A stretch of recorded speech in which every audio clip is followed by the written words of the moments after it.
Nesta tarde, nós vamos falar sobre o treinamento dos treinamentos da mente humana, gestão da emoção, porque nós vamos abordar fenômenos que estão ligados à última fronteira da ciência, ou seja, ao processo de construção de pensamentos, ao processo de gerenciamento do estresse e aos fenômenos fundamentais que nos tornam a única espécie que pensa e tem consciência que pensa em meio a mais de 10 milhões de espécies. Ou seja, nos tornamos seres humanos pensantes. Mas por que todos os dias a nossa mente é uma usina de ideias e pensamentos? Por que é uma usina de emoções? Você pode interromper o curso do seu carro, mas você nunca vai poder interromper o curso dos seus pensamentos. Até os fenômenos que podem patrocinar a meditação e relaxamento, no máximo desaceleram os pensamentos, porque a tentativa de interrupção já é um pensamento. A partir desta conferência, talvez você vai entender como nós somos tão complexos e complicados. Quando nós não temos problemas, nós os criamos. Vocês criam os seus problemas? Então são normais. Quando eu estava no ensino médio, eu era a segunda nota da classe. Alguém já foi segunda nota da classe? Primeira nota? Eu era a segunda nota de baixo para cima. Eu era desconcentrado, a minha mente viajava por vários lugares, talvez outros planetas. A multiplicidade de pensamentos e emoções me faziam não ter aquilo que Platão preconizava para se tornar um pensador. O deleite do prazer de aprender. E aquilo que Paulo Freire também sonhava. A autonomia. Os colegas de classe se reuniram para falar sobre os seus projetos de vida. O que seriam, que curso fariam e o que desejariam para a sua vida socioprofissional. Então, alguns disseram que iriam ser engenheiros, outros professores, e eu, que era famoso entre os meus colegas, diziam que eu só tinha um caderno, não tinha nada escrito. Eu disse que queria ser um médico e um cientista. Silêncio geral. Depois vieram os deboches.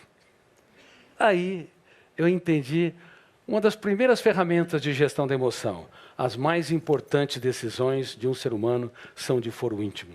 Não espere apoio da plateia.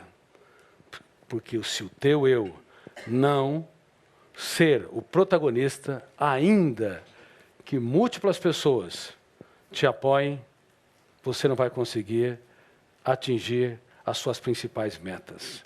Grandes decisões implicam em escolhas importantes e todas as escolhas têm perdas. Você não pode jamais conquistar o essencial se não perder o trivial. Eu comecei a estudar 12 a 14 horas por dia e entrei na faculdade para espanto de todos. E na faculdade eu não conseguia ser um aluno comum. Eu era um questionador. Eu nunca conseguia aceitar as informações sem passar pelo crivo da minha crítica. E nunca se esqueça, se você não tiver consciência crítica, a tua emoção e a tua mente será terra de ninguém. Nunca aceite nada passivamente. Caso contrário, o teu eu vai ter dificuldades de se tornar autor da própria história. Muitas pessoas se sentem ofendidas, rejeitadas, criticadas, excluídas, não apenas porque existem estímulos estressantes, mas porque o seu eu não é protagonista. Elas compram aquilo que não lhes pertence. A sua mente é terra de ninguém. E isso é um dos fenômenos que tem levado ao adoecimento psíquico coletivo. Eu não sei se vocês sabiam, uma em cada 2 pessoas, de acordo com pesquisas internacionais, cedo ou tarde, vai desenvolver um transtorno psiquiátrico. Olhe para quem está do seu lado. Se não for você, vai ser ele ou ela. E se você apontou o dedo para ele ou para ela, a tua situação é pior.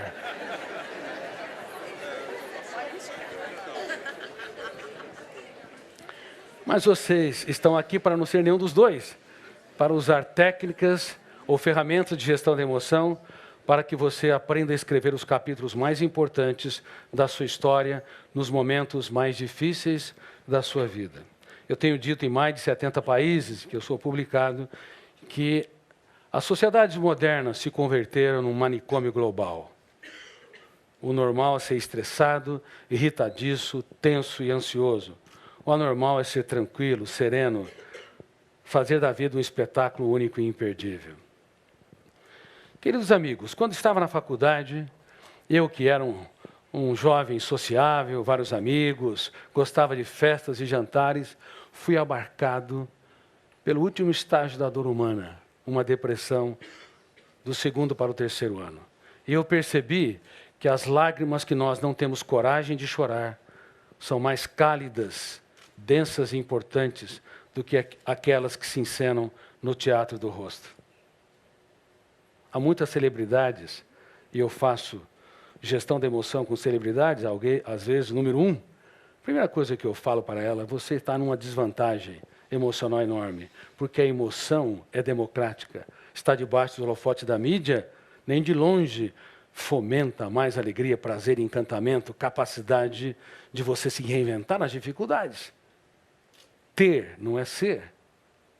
Se você é aplaudido, mas se não se aplaudir, você pode ser miserável no único lugar em que é inadmissível ser um paupérrimo. E eu não sabia me abraçar, me aplaudir, me proteger. Era sociável, mas era um miserável no teatro da minha emoção. E quem aqui tem esse índice de miserabilidade? Quem aqui tem um caso de amor com a sua saúde emocional? Quem tem seguro de vida aqui? Ou seguro de carro, ou seguro empresarial? Levante as mãos. Levante as mãos. Parabéns. Quem tem seguro emocional? Levante as mãos. Parabéns pela honestidade. Em todos os lugares é a mesma coisa. Dando conferências no Vale do Silício, treinando líderes nos Estados Unidos. Quem tem algum tipo de seguro? Claro, lá tem seguro até por acidente nas calçadas. Mas as pessoas não têm seguro emocional. Isso indica que a nossa espécie, ela de fato está adoecendo rápido e coletivamente. Ela é anacrônica, desinteligente, está no tempo da pedra em termos de gestão da emoção. Por isso que está havendo uma epidemia de suicídios, de depressão, de ansiedade, no mundo todo. Transtorno do pânico, doenças psicossomáticas, até cânceres. Por exemplo, na época que eu fazia faculdade de medicina, 1 em cada 20 pessoas desenvolvia um câncer. E nós esperávamos, no século XXI, controlando os fatores exógenos, tabagismo, alcoolismo, pesticidas, poluição ambiental, sobrariam os fatores endógenos, genéticos. E as estatísticas seriam generosas, 1 para 50, 1 para 100. E eu tenho alertado cientistas que nós mexemos na caixa preta do funcionamento da mente. Nós estamos em 1 para 4 e 1 para 5. 1 em cada 4 pessoas ou 5 pessoas vai desenvolver um tumor cancerígeno. E só os fatores genéticos e exógenos não explicam, e nem mesmo o envelhecimento da sociedade, a vida média se prolongando, não explicam por que células egoístas, que são as células cancerígenas, que querem ter voo solo, que não se preocupem com o equilíbrio e a homeostase do corpo, têm gerado tumores e têm levado a esse caos mundial. Nós temos que entender que uma mente esgotada, tensa, estressante, diminui a imunidade e também pode fomentar com que essas células apareçam em níveis que não apareciam no passado. Se proteger é muito importante. Gerir a sua emoção é a sua maior responsabilidade. Porque se você for irresponsável em preservar os recursos naturais do planeta emoção, você pode ser ótimo para a sociedade, será um carrasco de si mesmo. Eu dou treinamentos para executivos, quando eu tenho tempo, e meu tempo realmente é muito escasso. Mas muitos executivos dirigem empresas com milhares de profissionais, mas não aprenderam a dirigir a única empresa que não pode falir a mente humana. E no mundo todo, profissionais altamente competentes têm se tornado algozes de si mesmos. tem falido a empresa mental. E eu estava lá, na minha crise depressiva, e aprendi mais uma ferramenta de gestão da emoção que norteou a minha história. Ou a dor nos constrói ou nos destrói. E vocês já devem ter ouvido esta tese, que com o passar do tempo, as pessoas amadurecem.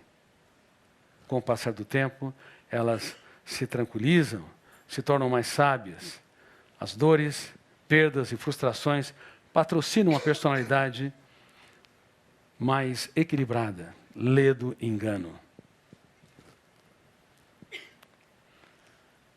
Se o nosso eu não aprender a proteger a nossa emoção, é muito fácil as nossas dores serem registradas como janelas traumáticas ou killer, asfixiando o prazer de viver.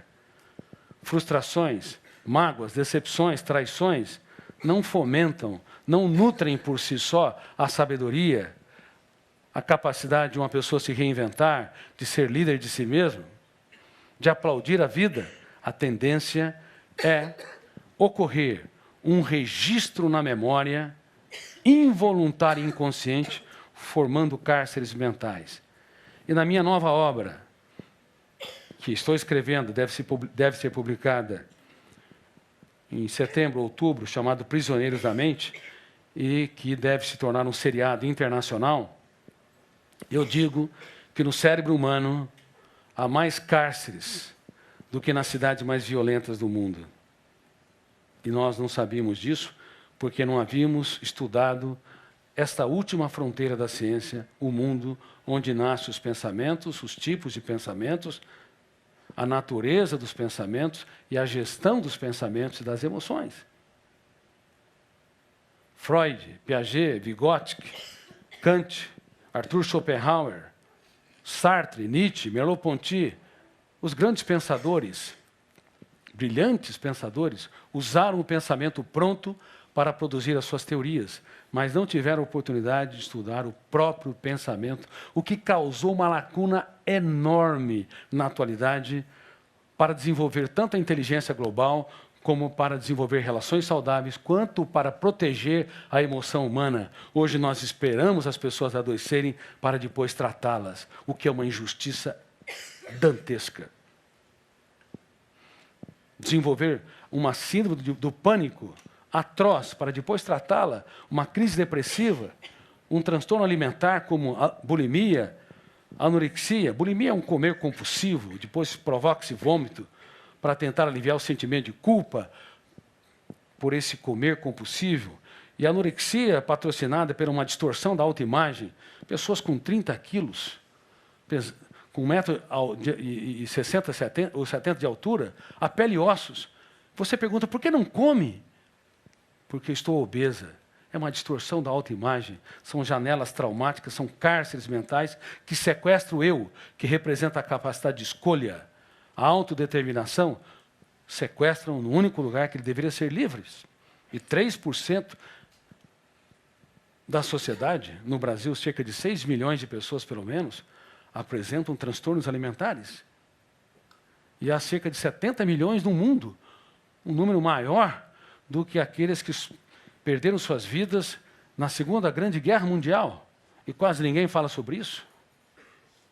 Sem falar da vigorexia, aquelas pessoas que têm complexo de inferioridade, uma autoestima fragmentada, um eu que não é líder de si mesmo, e tomam anabolizantes e malham nas academias sem nenhum controle para ter uma musculatura avantajada, tentando neutralizar os seus complexos. Queridos amigos, nós precisamos entender quem somos. Precisamos entender os bastidores da mente, minimamente. Por isso, com muita humildade, vocês estão aqui num treinamento dos treinamentos, e eu estou encarando cada um de vocês, não como meu espectador, mas como meus alunos. Aceitam? Ou querem ser espectadores passivos? Mais uma conferência de motivação. As minhas conferências não são de motivação. Elas são divulgação científica.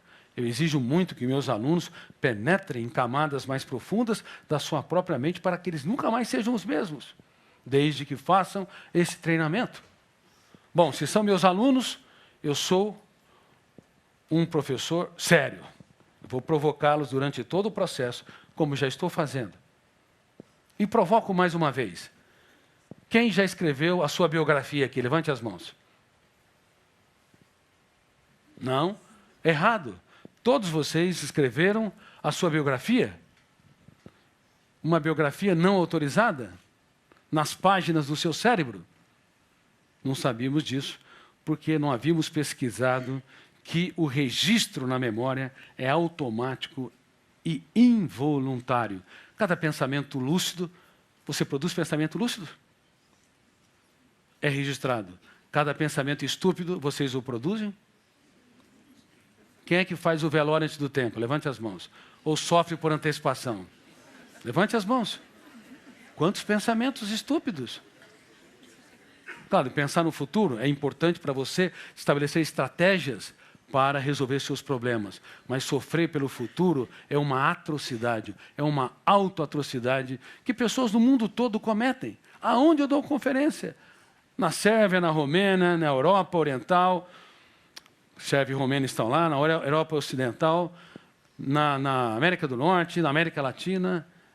Um ser humano cujo eu não aprendeu a ter um caso de amor com a sua saúde mental, a proteger a empresa chamada mente humana, a dirigir o veículo, a aeronave psíquica, o eu, nessa educação clássica cartesiana.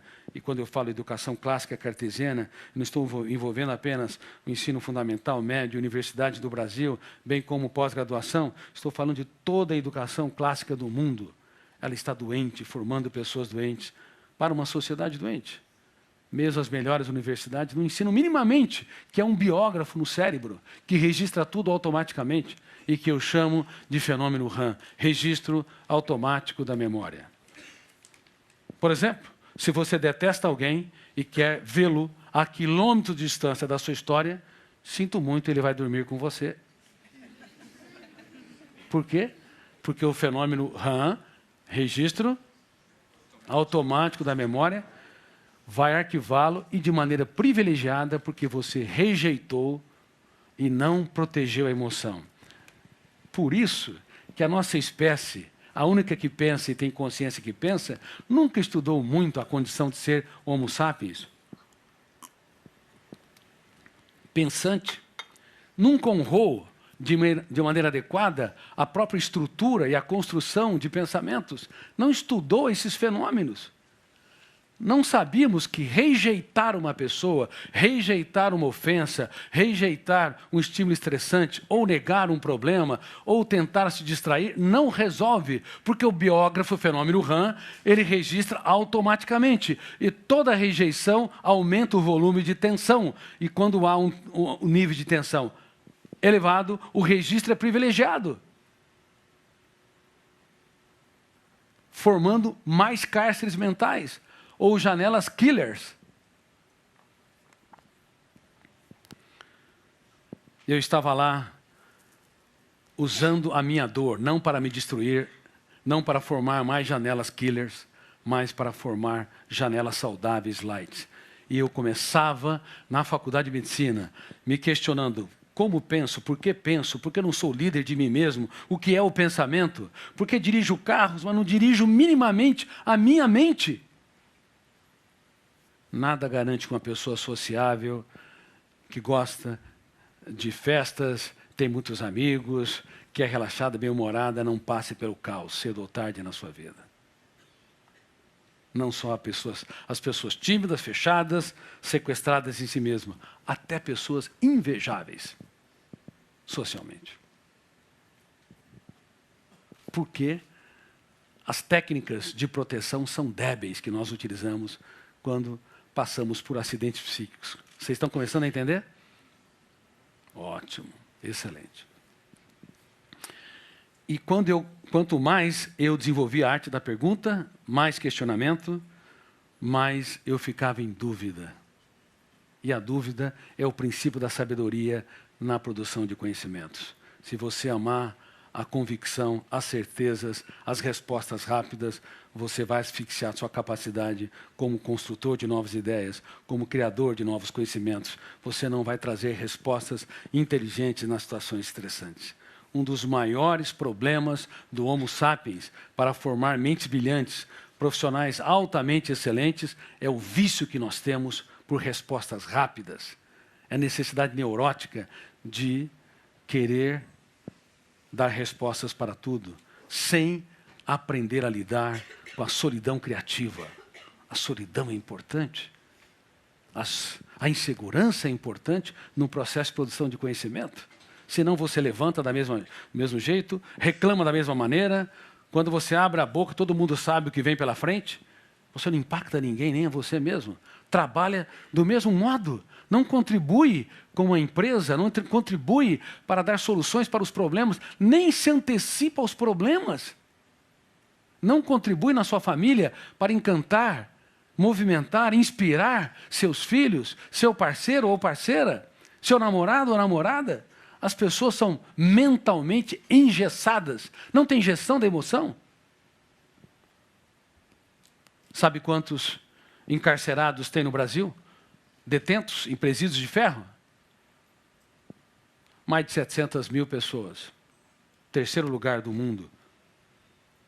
Segundo lugar é a China, que tem 7 vezes mais que a população brasileira e tem 3 vezes mais a população carcerária. Primeiro lugar, os Estados Unidos, que tem 3 vezes mais que a população carcerária que a brasileira. Há mais de 700 mil pessoas encarceradas fisicamente nesse país. E há dezenas de milhões de pessoas encarceradas mentalmente, emocionalmente nesse país.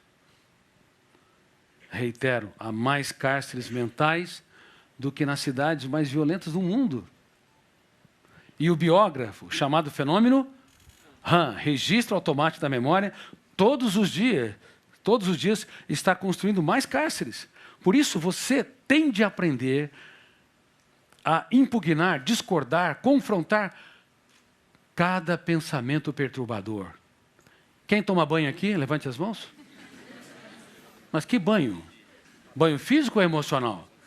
Quem toma 2 banhos por dia? Por dia? 3. Se você tomar 4, eu vou conversar consigo. 5. Aí já é talvez um transtorno obsessivo compulsivo. Nessa minha trajetória como profissional de saúde mental, eu fiz mais de 20 mil sessões de psicoterapia e atendimentos psiquiátricos e considerava cada paciente meu não mais um doente ou mais um diagnóstico, mas um ser humano único no teatro da existência. Um mundo a ser explorado, potenciais incríveis que estavam embotados. Por isso, quando passava na mão de vários profissionais de psiquiatria e psicologia, 5, 10, 20 anos, eu me animava intensamente de levar esse paciente a ser autor da própria história, a não submeter a seus cárceres mentais. Não importa se ele teve uma vida arrastada, uma doença cronificada. É possível ser autor, é possível ser protagonista, é possível dirigir o script. Desde que nós saiamos na figura do teatro, da plateia, entremos no palco da mente e nos tornemos protagonistas, atores ou atrizes principais, diretores do nosso script. Mas o ser humano não é assim. Normalmente, ele é conformista, ou até tem autopiedade, um coitadista, acaricia seus próprios transtornos. E não é treinado, deveria ser treinado por todo psicólogo, todo psiquiatra, médicos, neurologistas, a ser um protagonista, a impugnar cada pensamento perturbador, porque se você não o faz, ele é registrado. E isso é um reflexo de higiene mental. Se você escova os dentes a cada 4 ou 6 horas, mas não faz a higiene mental na sua mente, você está cometendo quase que um crime contra a saúde psíquica.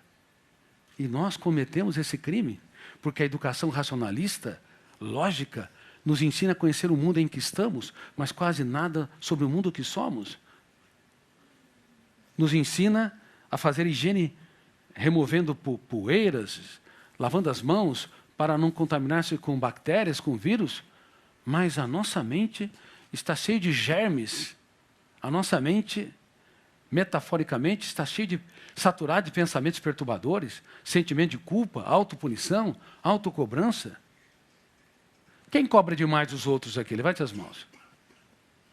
Parabéns, houve algumas pessoas sinceras aí. Alguns se esconderam a meio fio. Tá. Quem cobra demais de si? Levante as mãos. Muito bem, a grande maioria. Então recitem comigo. Quem cobra de si ou dos outros, em excesso, está apto para trabalhar num banco. Mas não para ter uma bela história de amor. Porque se você cobra demais, você aciona o biógrafo inconsciente, chamado fenômeno registro automático da memória. Roberto Carlos impugnou a sua biografia não autorizada. Não vou entrar em detalhes, nem vou julgá-lo.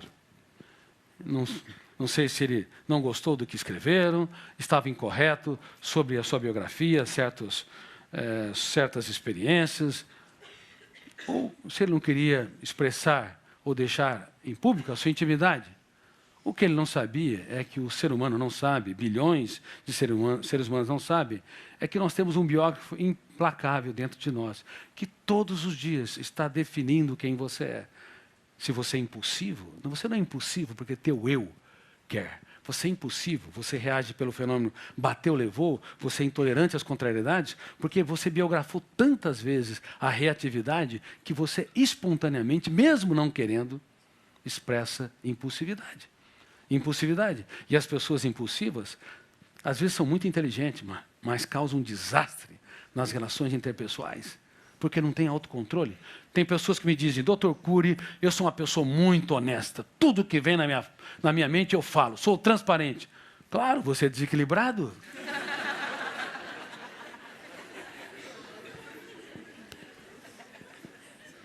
Pessoas assim machucam demais quem está ao seu redor, as pessoas mais íntimas.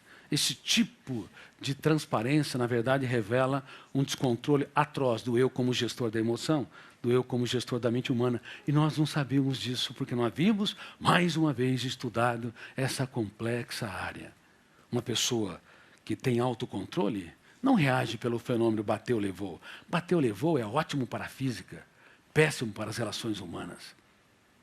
Uma pessoa madura, ela tem compromisso com o silêncio. Quem não é fiel à sua consciência tem uma dívida impagável consigo mesmo. Mas não é qualquer tipo de silêncio. O silêncio intimidante, o silêncio subserviente, mas o silêncio proativo, onde eu me calo por fora, eu grito por dentro. Quem me ofendeu? Por que me ofendeu? Em que circunstâncias me ofendeu? Devo eu ser escravo do meu ofensor? Ou minha paz vale ouro, o resto é insignificante? Dá para vocês entenderem, se no mundo todo nós educássemos o nosso eu para ser líderes de nós mesmos, nós preveniríamos suicídios, transtornos emocionais, desenvolveríamos relações saudáveis, as nossas empresas não seriam tão estressantes, as escolas não seriam um canteiro de ansiedade. As sociedades modernas, reitero, tornaram-se um manicômio global.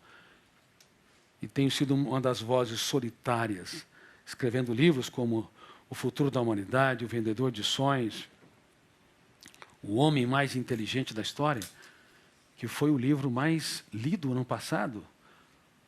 Esse romance psiquiátrico que fala de um personagem extremamente conhecido, mas pouco compreendido no funcionamento da sua mente, o mestre dos mestres. As religiões todas falharam em não estudar a mente de Jesus sobre os ângulos das ciências humanas. As universidades e as ciências como psicologia, a psiquiatria, a sociologia, a psicopedagogia, também falharam de maneira atroz, porque se intimidaram em não pesquisar a mente de um homem que escolheu 12 alunos que só lhe davam dores de cabeça. Pedro era hiperativo, tenso e ansioso. João, que todo mundo diz que era o mais amoroso, ele era bipolar. No momento era gentil, generoso, no outro queria eliminar quem não andava com seu mestre. Tomé era paranoico, acreditava na teoria da conspiração. Mateus, se estivesse nos dias de hoje, talvez seria pego pela Lava Jato. E o melhor deles era Judas Iscariotes. O mais dosado, o mais sereno, com mais vocação social, mas que tinha um defeito na estrutura do eu. Seu eu não era gestor minimamente da sua emoção. Ele não era capaz de mapear os seus fantasmas mentais. Portanto, não era autor da sua própria história. E uma pessoa que não mapeia a sua irritabilidade, a sua intolerância, a sua infantilidade, os seus medos, enfim, os seus conflitos, os levam para os seus túmulos. As pessoas que não mapeiam, não têm coragem de penetrar em camadas mais profundas da sua personalidade, preservam os seus cárceres mentais, suas janelas killers, ficam intocáveis. Serão tímidas ao longo de toda a vida, fóbicas, glossofobia, medo de falar em público ao longo de toda a vida, claustrofóbica, medo de lugar fechado ao longo de toda a sua história, terão medo do futuro, serão assombrados pelos seus fantasmas mentais. Não tenha medo da vida. Tenha medo, sim, de não vivê-la de maneira inteligente. Não tenha medo de quem você é. Tenha medo, sim, de não se conhecer. Não tenha medo dos capítulos dramáticos. Tenha medo, sim, de não colocar vírgulas para escrever textos nobres em seus dias mais tristes. Bom, o homem mais inteligente da história usou essa estirpe de jovens que, como eu lhes disse, só lhes davam problemas, e ele produziu a maior startup mundial. Mudou a história da humanidade. Vocês teriam coragem de trabalhar com jovens arredios, tensos, ansiosos, escolhê-los, aqueles que estão no fim da fila, e fazer deles ícones capazes de reciclar todos os parâmetros da sociedade? O risco era grande. Ele, de fato, na minha opinião, eu que fui um dos maiores ateus que pisou nessa terra, quando eu estudei a mente desse homem, eu me curvei aos pés da sua inteligência. Eu entendi que nunca alguém tão grande se fez tão pequeno para tornar os pequenos grandes. Queridos amigos, como pode o ser humano que tem tantas habilidades não utilizá-las e viver de maneira tão tosca e tão débil? Como pode um ser humano que tem capacidade para libertar o seu imaginário e desenvolver conhecimentos e soluções incríveis, reagir pelo fenômeno ação e reação, comprar aquilo que não lhe pertence? Vocês teriam coragem de ir no supermercado e comprar alimentos putrefados, ou com prazo, ou com data vencida de validade? Teriam coragem? Mas por que um olhar atravessado estraga, às vezes, o nosso dia? Por que uma crítica estraga a semana? Por que nós compramos alimentos emocionais, intelectuais, sem nenhuma qualidade e pagamos caro? É um contrassenso? É reflexo de uma espécie inteligente? Sim, uma espécie inteligente que nunca conheceu as matrizes da própria inteligência.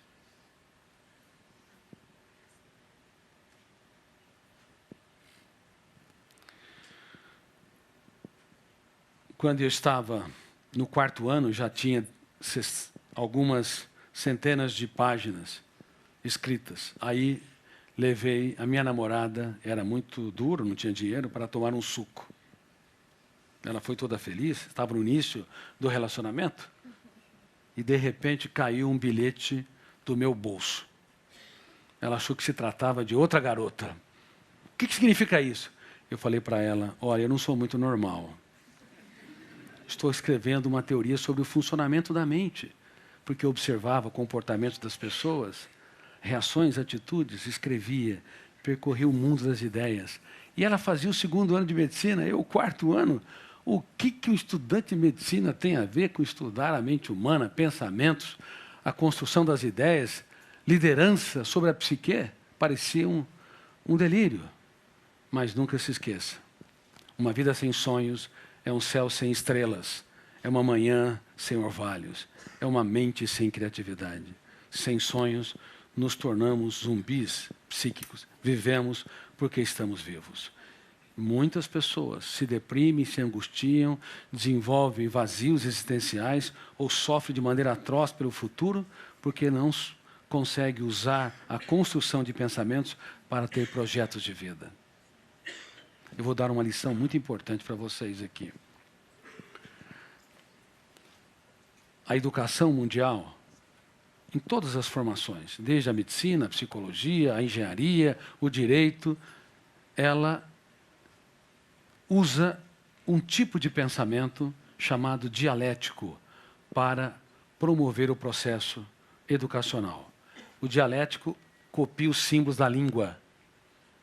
Você fala em português, outros falam em chinês, inglês, e as crianças surdas na linguagem Libras têm que ter o uso dos símbolos para patrocinar o pensamento mais lógico. Só que nós não sabíamos, agora nós sabemos, que é um outro tipo de pensamento, e eu estudei isso sistematicamente, que é muito mais complexo que o pensamento dialético. É o antidialético, é rebelde aos símbolos. E nenhum dos dois pensamentos podem ser controlados. Como ele disse, existe uma construção contínua de ideias, de imagens mentais, de pensamentos. Cada pensamento é construído, desconstruído e se torna outro pensamento que é destruído, reconstruído. Cada emoção, por mais que se ganhe o Oscar, por exemplo, um Grammy, não importa, você tem alegria, prazer por alguns minutos ou horas, daqui a pouco a emoção prazerosa se desconstrói e se transforma numa experiência de ansiedade ou de contentamento e apreensão. É ininterrupto o processo até quando nós dormimos. Por isso que nós sonhamos. Você, no máximo, pode dar direção inteligente, lúcida, gestão para os pensamentos e emoções, mas você não pode interromper. Agora eu te pergunto, uma criança, antes de entrar na escola, pergunta muito ou pouco? Muito. Porque qual pensamento ela liberta de maneira mais intensa? O dialético, o lógico ou o antidialético, imaginário? Qual? O antidialético. E depois que ela entra na escola, ela pergunta muito ou pouco? Com o passar do tempo, ela pergunta muito menos. Na universidade, a maioria dos alunos são calados. Uma pedagogia atroz, insana, quando deveria ser um debate de ideias. A educação intoxica, nos intoxica os nossos filhos com o pensamento dialético. Agora, eu te pergunto, sofrer pelo futuro é um pensamento complexo ou não?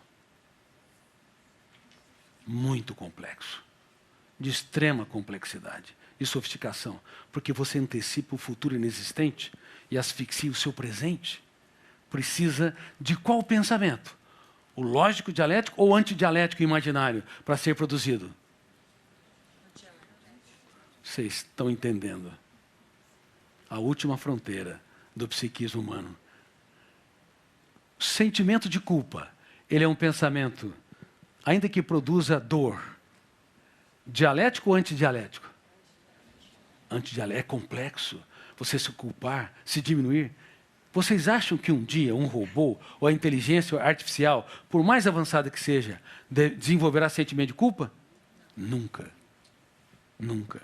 Todos estão fascinados com a inteligência artificial, mas nenhum computador, nenhum robô sentirá solidão, nenhum robô sentirá sentimento de culpa, nenhum robô terá necessidade de trocar experiências, passará por níveis de ansiedade, de autopunição, autocobrança. São atributos da nossa mente complexa e são patrocinadas em destaque pelo pensamento imaginário rebelde às convenções do conhecimento, à lógica ou o pensamento antidialético. Eu quero te dizer, se você não aprender a gerir os pensamentos antidialéticos e imaginários para construir projetos de vida, você vai desenvolvê-lo para produzir os seus cárceres mentais. Há pessoas que têm todos os motivos para ser felizes, mas são tristes, são deprimidas, são angustiadas. Conhece pessoas assim? Elas sofrem por coisas que não aconteceram, se perturbam por problemas que só estão na mente delas.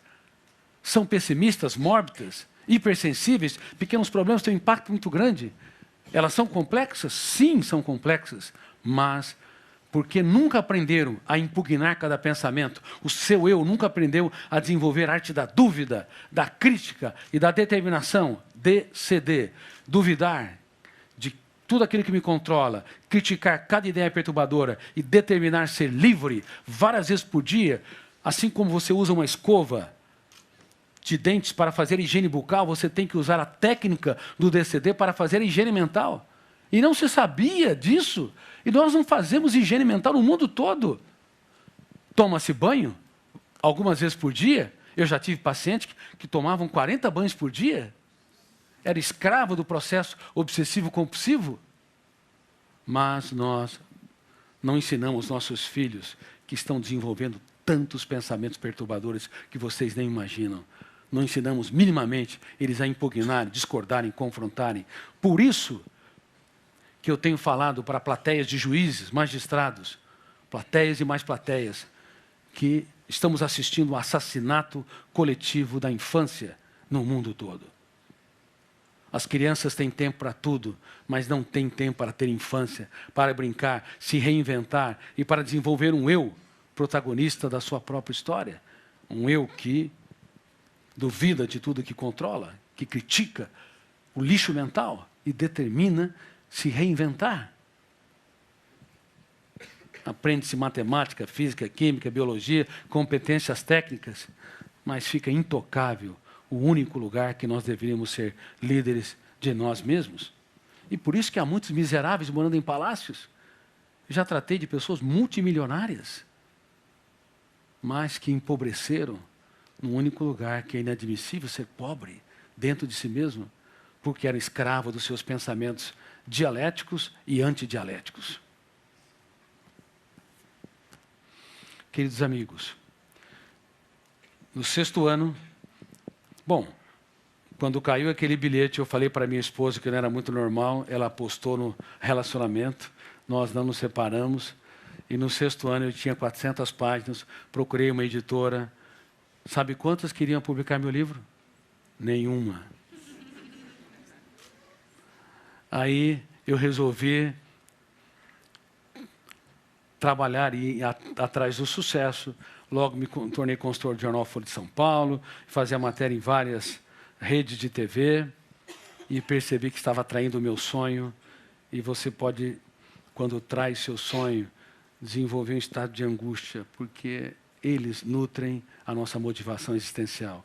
O sonho de escrever uma nova teoria. Então saí de São Paulo, fui para o interior para ser um profissional anônimo e ali atendi os meus pacientes da cidade, da região, depois de outros estados, depois de outros países.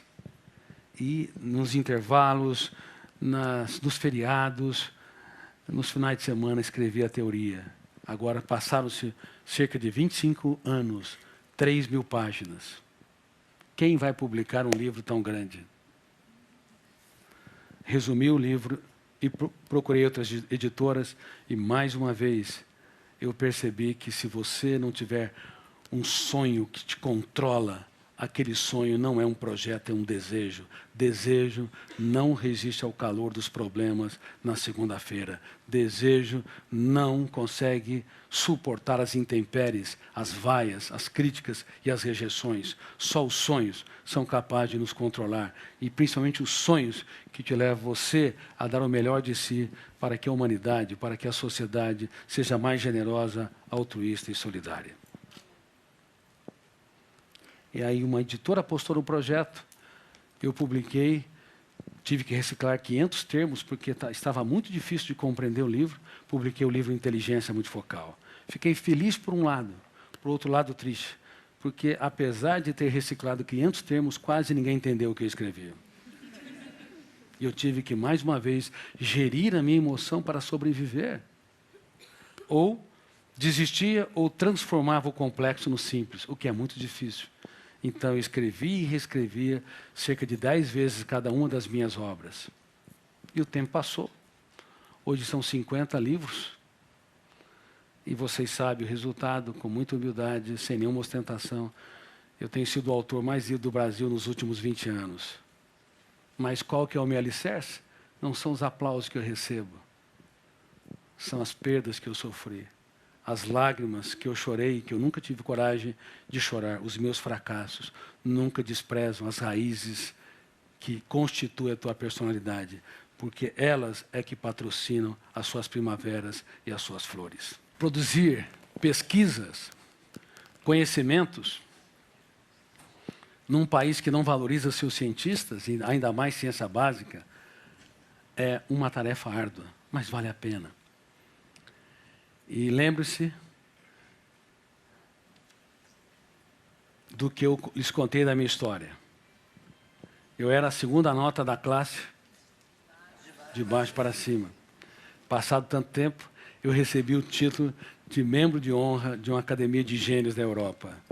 Eu falei, membro de honra de academia de gênios? Como eu engano bem, hein?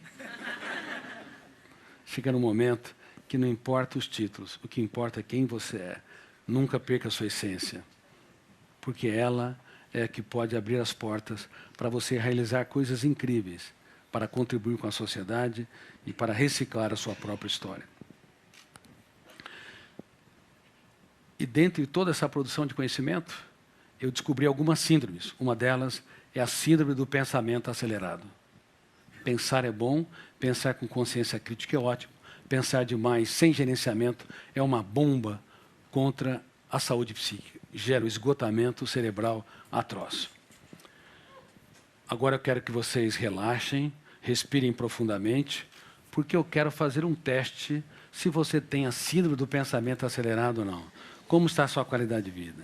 Relaxem, relaxem as suas pernas, coloquem em posição confortável as suas mãos. Eu quero que você sorrie muito, porque o caso é de chorar. Mas não se preocupe se estão estressados. Só te peço uma coisa, lembre-se, seja honesto consigo mesmo, porque quem não mapeia a sua história leva para o seu túmulo os seus conflitos. E a maioria o leva. A grande maioria dos seres humanos de todas as culturas. Quem acorda cansado? Levante as mãos. Dores de cabeça ou dores musculares? Levante bem as mãos. Uma plateia com dores de cabeça. Quem tem dificuldade de conviver com pessoas lentas? Vou tomar um pouco de água. Vocês me assustaram. Não é que as pessoas sejam lentas, é que vocês são. E o problema é que toda pessoa acelerada ama acelerar os outros. Toda pessoa agitada quer todo mundo agitado. Agora vocês sabem que celulares não são estéreis. Quando Steve Jobs, ele, em 2007, lançou os celulares, ele não imaginava que seria uma febre tremenda. Porque os aplicativos, as redes sociais, é que fomentam esse processo todo. E mexe com o mecanismo da dopamina.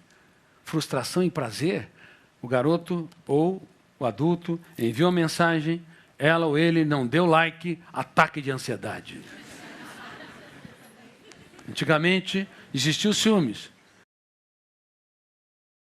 Nós esperávamos que no século XXI, ciúmes não existisse, porque as pessoas são mais livres, mais tranquilas, redes sociais, muitos amigos. Mas como ela não dá like, antigamente no telefone fixo falava-se a cada 15 dias com ela ou com ele, agora cada minuto quer saber onde está. Há uma atrocidade, um controle atroz. O ciúmes voltou com toda a carga na atualidade. Pessoas que não sabem sofrer uma ruptura. E principalmente mulheres. Vocês têm que ser apaixonadas pela vida, porque, sinceramente, vocês representam o que há de melhor na humanidade. São mais inteligentes, altruístas e solidários. Mas inventaram o cartão de crédito. Brincadeira à parte, mas falando sério, nunca tente neutralizar a sua ansiedade através da compra, e muita gente o faz. Porque isso gera mais janelas traumáticas, killer, que mais encarcera o ser humano. Queridos amigos, se uma criança de 7 anos de idade tem mais informações que o imperador romano, imagine você. Um jornal, The New York Times, tem mais informações que um ser humano médio adquiria durante a sua existência, nos séculos passados, excetuando o século XX. Não é suportável. O biógrafo satura o cérebro e estimula o gatilho da memória, que é um copiloto do eu. Detona o gatilho. Enquanto vocês estão me ouvindo, o gatilho está sendo disparado, abre janela, segundo o copiloto. Se encontra uma janela killer, a âncora fecha o circuito da memória, terceiro copiloto inconsciente, e naquele momento que fechou o circuito, nós deixamos de ser homo sapiens, nos tornamos homos bios, animais, agredimos, reagimos, punimos, nos autopunimos, ou seja, não temos nenhuma gestão de emoção. Então, quando o gatilho dispara, primeiro o copiloto abre janelas killer, o risco da âncora fechar o circuito e milhares de janelas com milhões de dados não serem acessados é alto. Por isso que os pais perdem os seus filhos. Eles são deselegantes, julgam, criticam e não abraçam, não sabe apoiar quem falhou, não sabe dizer, eu aposto em você apesar da sua dificuldade. E é por isso que, sem gestão de emoção, os casais começam o seu relacionamento no céu do afeto e o terminam no inferno dos atritos. Vinícius de Moraes, na sua tese poética, disse que o amor seja eterno enquanto dure. Por isso que ele teve mais de 6 esposas. Se você confiar apenas na emoção para patrocinar um relacionamento estável, você não tem sustentabilidade. Porque o amor verdadeiro precisa de admiração. E a admiração precisa que você elogie mais e critique menos. Apoie os sonhos, não seja controlado pelos ciúmes. O amor exige que você dê liberdade para existir aprofundamento nas raízes.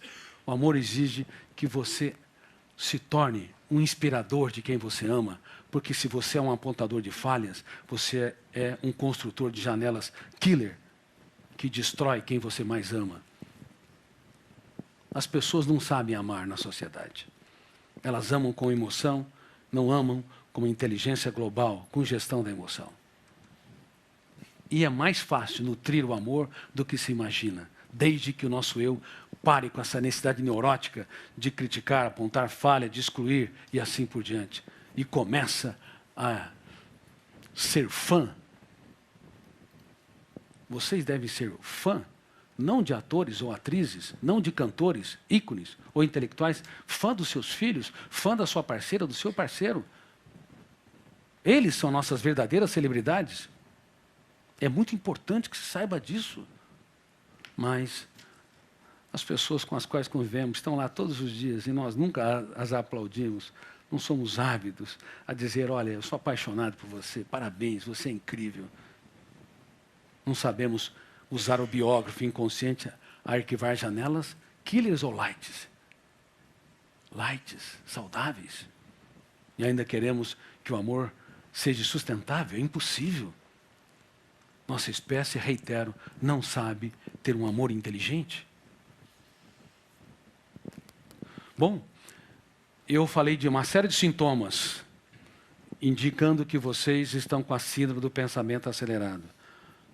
Mas um sintoma importante. Quem tem dificuldade de dormir aqui? Levante as mãos. Muita gente. Quem tem déficit de memória ou esquecimento? Eu vou ter que te internar. Bom, o déficit de memória na atualidade, falando mais sério, não é tanto um problema, é uma proteção do cérebro. O cérebro está protegendo você, bloqueia alguns campos da memória para que você pense menos, para que você não sofra por antecipação, não se autopune, não se cobre, para que você se relaxe. Por isso que nós esquecemos as pessoas, nome de pessoas, esquecemos certos eventos, certos detalhes. Da próxima vez que você estiver esquecido, não reclame, é teu cérebro tentando te proteger. E não procure um médico para esse esquecimento corriqueiro, porque ele deve estar esquecido também. Quais são os níveis da síndrome SPA? Vou falar rapidamente. Primeiro nível, aquela pessoa que pega o controle da TV, deixa todo mundo maluco. Segundo nível, é aquela pessoa que pega um jornal ou um livro, parece um excelente leitor, mas começa de trás para frente. Não tem paciência de seguir a rotina. Terceiro nível, é aquela pessoa que prepara suas férias 10 meses antes, porque as últimas férias não relaxou. Quarto nível é aquela pessoa que não vê a hora de se aposentar. Eu não aguento mais o meu ambiente de trabalho. Mas quando se aposenta, cai em depressão. Porque só sabe viver em tempos de batalha. Não sabe viver em tempo de paz. Tem paz por fora, mas a sua mente vive em guerras. Gatilho detona, abre janelas várias vezes, milhares de vezes por dia, produz pensamentos perturbadores, a âncora se instala, fecha o circuito da memória. É uma pessoa que não apenas agride quem está ao seu redor, mas é um carrasco de si mesmo, está sempre se agredindo, pessimista, não é alguém bem-humorado, que relaxa, que brinca com a existência, não sabe que a vida é dramaticamente breve para ser vivida e paradoxalmente longa para se errar. E erra consigo. Bom, eu vou encerrar minha conferência. Querem? Não. Eu vou falar mais 3 fenômenos vitais de gestão da emoção para que vocês construam relações saudáveis consigo e com os outros. Repita comigo: ser agradável, admirável e surpreendente. Quem que é agradável aqui? Levante as mãos. Parabéns. Tem alguns ousados aqui. Vamos ver se, ao término da minha exposição, alguém sobra. Até agora, em todos os lugares que eu dei conferência, ninguém conseguiu manter no score. Uma pessoa agradável não eleva o tom de voz quando alguém eleva o tom de voz. Ela é delicada. Ela é generosa. Uma pessoa... Tem alguém agradável aqui? Uma pessoa agradável... Diminuiu já uns 80%. Uma pessoa agradável não compra aquilo que não lhe pertence. Alguém ofendeu, criticou, rejeitou. Minha paz vale ouro. O resto é insignificante. É um consumidor emocional responsável. Uma pessoa agradável também não fica criticando, desferindo golpes, apontando falhas ao seu redor, mas é ávido em celebrar acertos. Uma pessoa agradável celebra acertos todos os dias em relação às pessoas que convivem. Mas tem mulheres que me dizem: Dr. Cury, casei com um homem muito ansioso, até exagero muito. Pense numa pessoa complicada, eu dou um passo para trás. Se você conviver com esse homem 5 minutos, você também vai ter um ataque de ansiedade. Aí eu me aproximo dela e falo: minha filha ou minhas filhas, se vocês escolheram parceiros tão complicados, vocês não devem ser tão fáceis. Porque os semelhantes se atraem. E esses homens serão, eles desenvolverão muito mais os comportamentos que vocês detestam por ter reações que patrocinam a formação de janelas killer. Ou seja, vocês também são a causa, sem perceber, da ansiedade, do descontrole, da irritabilidade deles. Não há santo nessa história. Quando 2 pessoas se escolhem, aí ensino as técnicas. Ser agradável. Aí passo adiante. Uma pessoa agradável, ela não repete 2 vezes a mesma coisa quando corrige alguém. Eu nem vou perguntar aqui quem repete 2 vezes. Porque eu não encontrei uma pessoa que é plenamente equilibrada diante de determinadas pessoas teimosas. Quem já tentou mudar uma pessoa teimosa, que levante as mãos? Recitem comigo então. Ninguém muda ninguém. Eu tenho o poder de piorar os outros, mas não de mudá-los.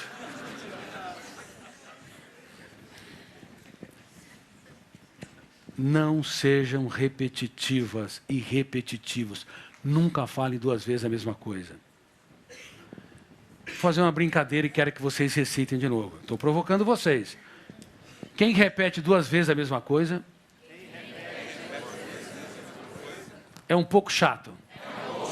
3 vezes, medianamente chato. 4 vezes ou mais, é insuportável.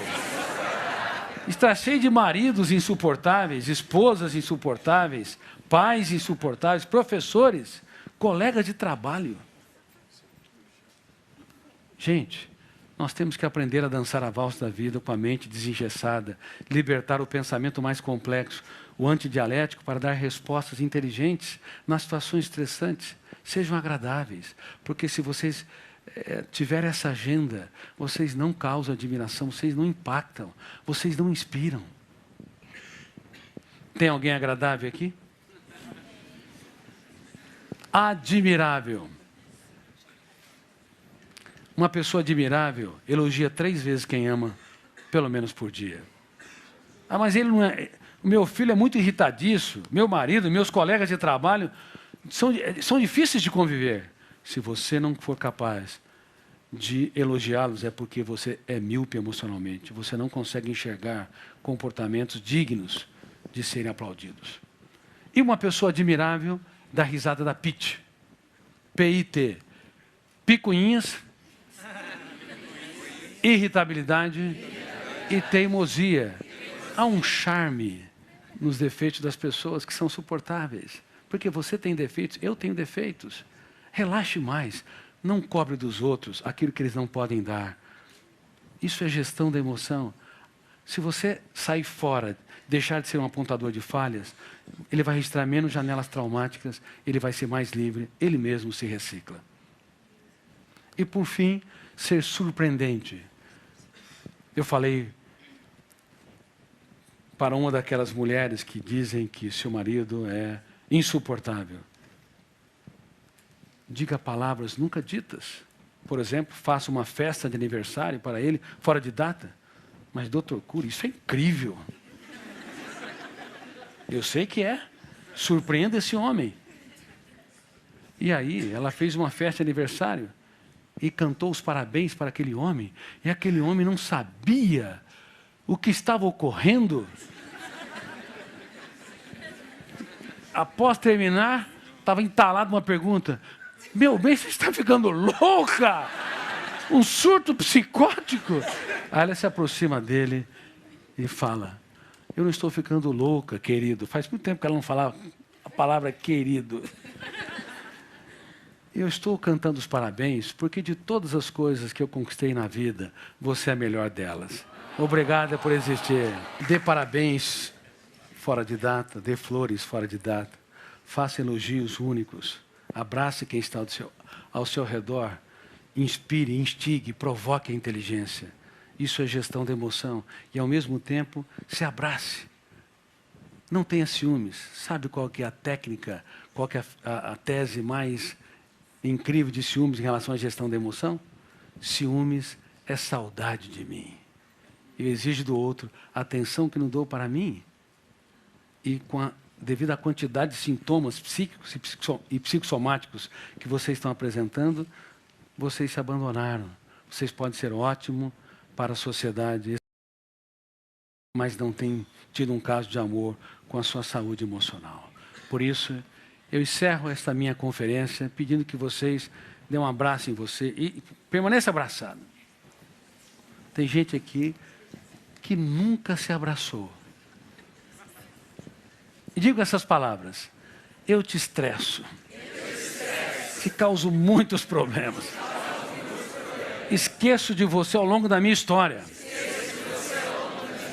Te coloco num lugar indigno da minha agenda. Mas de hoje em diante, eu prometo que eu gerirei a minha emoção. Protegerei a minha mente. Serei apaixonado pela minha saúde psíquica. Pois vale a pena viver a vida, mesmo que o mundo desaba sobre nós. E aproveito, convido vocês, pode desabraçar. Desabraçar, não sei se tem esse verbo. Convido vocês a participarem da Academia de Gestão da Emoção e também a Academia de Gestão da Emoção, www.academiadegestandaemoção.com, e também do primeiro Programa Mundial de Prevenção de Suicídios, fundamentado nas teses de gestão da emoção. Está havendo uma epidemia de suicídios no mundo. As pessoas que pensam em suicídio ou têm atos suicidas não querem matar a vida. O que elas querem matar é a dor, o autoabandono, os pensamentos perturbadores e assim por diante, e não sabem. Dentro delas há uma fome e sede de viver. Então, a Academia de Gestão da Emoção, que tem vários cursos, ela também vai desenvolver esse projeto gratuito para todos os povos e todas as culturas. Nunca se esqueça, você não é mais um número na multidão e nós vamos abordar nesse curso. Você é um ser humano insubstituível e inesquecível. Por isso eu quero que vocês levantem, abracem quem está do seu lado e surpreenda com um elogio solene quem você ama.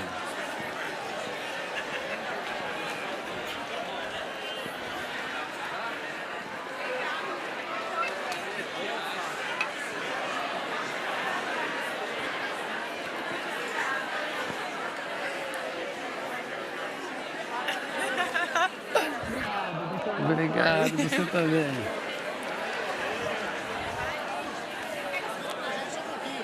Um abraço pra gente.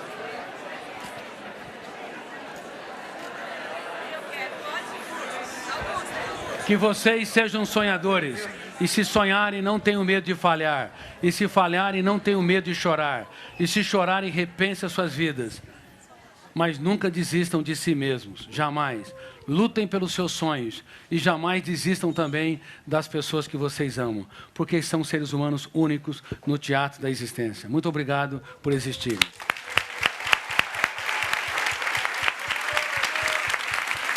Um beijo.